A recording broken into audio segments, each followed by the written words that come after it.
How close to your house? We have a line down, electricity line down, and there's a fire at 258 Charlotte. 258 Charlotte. In the back. Yeah. Okay, hold on one second. Don't get off the phone with me, okay?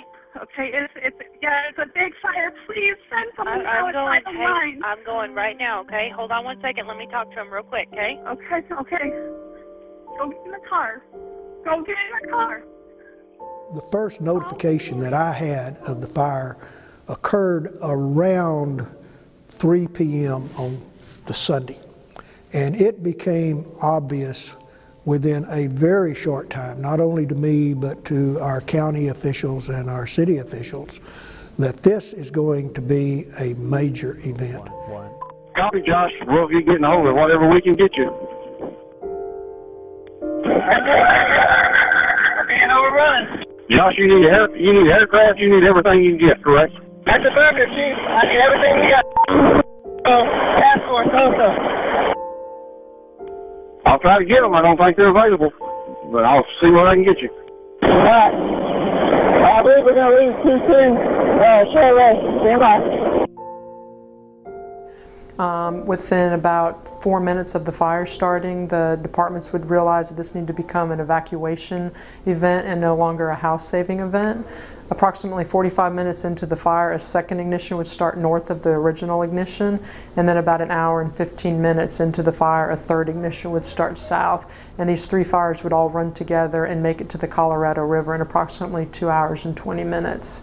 I mean, we're talking extreme fire behavior that probably local firefighters and even lifetime firefighters have never seen some of the fire behavior that we witnessed on this fire. All we got was the dogs, my wife and I, and my medications. Everything else was left. Because this happened before, we thought this was just another time. We were going to be gone for a couple hours and we'd be back in. I was so mortified that I couldn't even cry. I just was like stiff. I just couldn't believe that I was looking at this was once my house and everything was gone.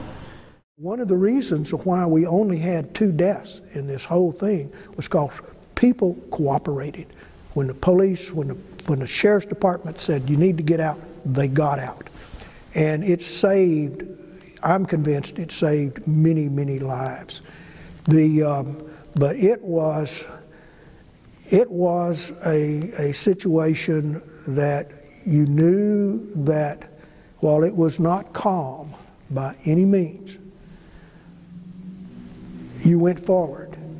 We tried very much to set up an environment of cooperation so that people could have an opportunity to work together and people could have an opportunity to do what they do without it being a great deal of cross purposes. And the truth is, it was pretty efficient. It worked well. We lost all our contents, and as well as the house.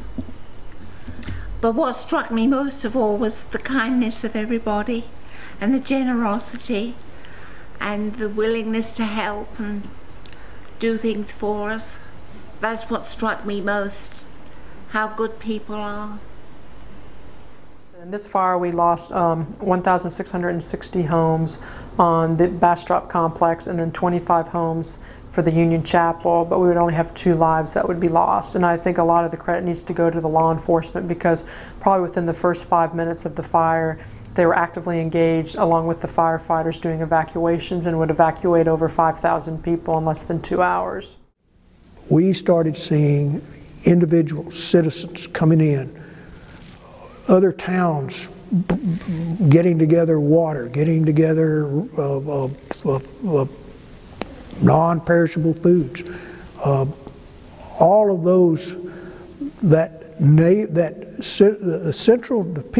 help we had from Central Texas was a little bit overwhelming, and it was a little bit, at least for me, emotional, that all of these people really did care about the citizens of Bastrop.